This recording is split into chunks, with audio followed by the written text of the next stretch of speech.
امام غزالی رحمہ اللہ نے یہی لکھا ہے کہ خاموشی کے کئی فوائد ہیں، ان فوائد میں یہی بھی ہے کہ وہ بے ادبی سے بھی بچا رہے گا، جھوٹ سے بھی بچا رہے گا، غیبت سے بھی بچا رہے گا، چغل خوری سے بھی، اور ان جملہ امور کے حوالے سے آگے اسی صورت میں اللہ کریم نے بہت طویل گفتگو فرمائی بھی ہے۔ مفتی صاحب یہ ارشاد فرمائیے کہ قرآن میں ہے یا ایھا الذین آمنوا لا ترفعوا اصواتکم فوق صوت النبی صلی اللہ علیہ وسلم الی آخرہ۔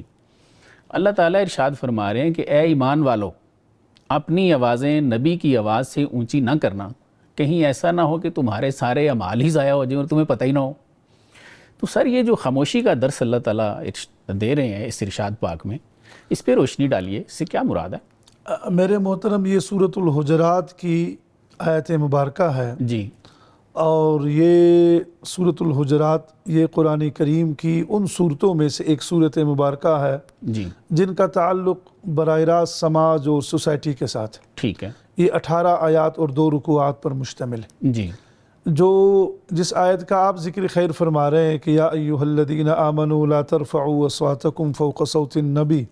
صلی اللہ علیہ وسلم، جی، صلی اللہ علیہ وسلم، یہ نبی اکرم صلی اللہ علیہ وسلم سے کچھ لوگ یمن کے آئے ہیں اور انہوں نے مطالبہ کیا ہے کہ کوئی ہمیں آپ گورنر دے دیں، اپنا کوئی نگران دے دیں۔ ٹھیک ہے، اور حضرت ابوبکر صدیق رضی اللہ تعالی عنہ بھی اس مجلس میں تشریف فرما ہے، اور حضرت عمر فاروق رضی اللہ تعالی عنہ بھی تشریف فرما ہے۔ ایک کی رائے یہ ہے کہ قعقاع بن معبد کو گورنر بنایا جائے، اور ایک کی رائے یہ ہے کہ اقرع بن حابس کو گورنر بنایا جائے۔ ٹھیک، لیکن ذرا آواز بلند ہو گئی، صحیح، بالکل صحیح، اور جب بلند ہو گئی تو یہ آیت مبارکہ اتری، اللہ اکبر، اللہ اکبر۔ سبحان اور اللہ۔ یہ آیت مبارکہ صرف اور صرف جو ہے وہ اس دور کے لیے نہیں اتری، بلکہ قیامت تک کے لیے ایک اصول کہ اگر شاگرد ہے وہ استاد سے بھی سوال کرتا ہے سبحان اللہ، تو ذرا سا ایسا کر لے کہ بالکل اس کی بھی آواز بلند نہ ہو۔ بالکل، گھر میں جوان بیٹا اور بیٹی ہے، وہ ماں باپ سے بھی اگر مخاطب ہے تو اسی طریقے سے گفتگو کرے۔ تو اس آیت مبارکہ کا پس منظر بھی یہی ہے کہ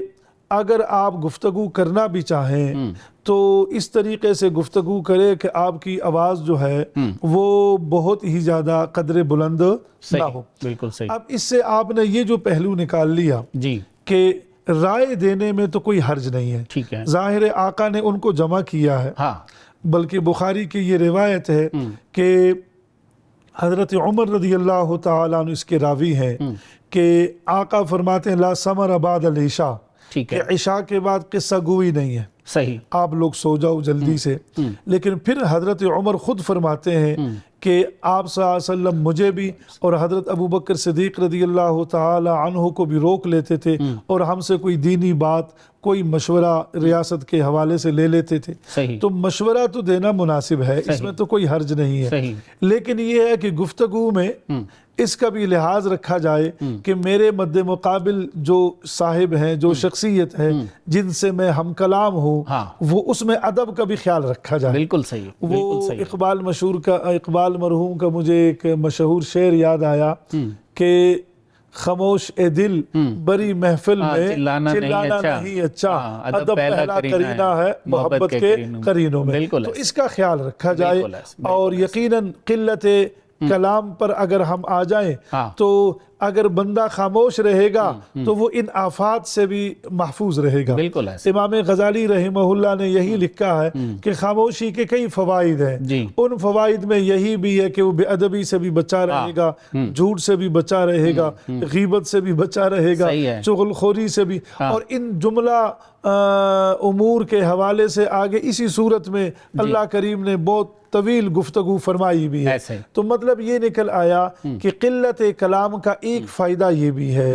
کم گوئی کا، جس کو ہم عربی میں فارسی میں کم گوئی کہتے ہیں، عربی میں تکتم کہتے ہیں،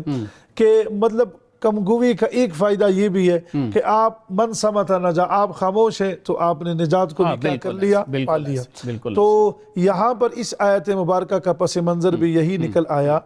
کہ آپ گفتگو تو کریں، لیکن آپ کے سامنے جو صاحب، جو شخصیت تشریف فرما ہے، ادب آداب کا بھی آپ کیا رکھیے گا، خیال رکھیے۔ بالکل صحیح۔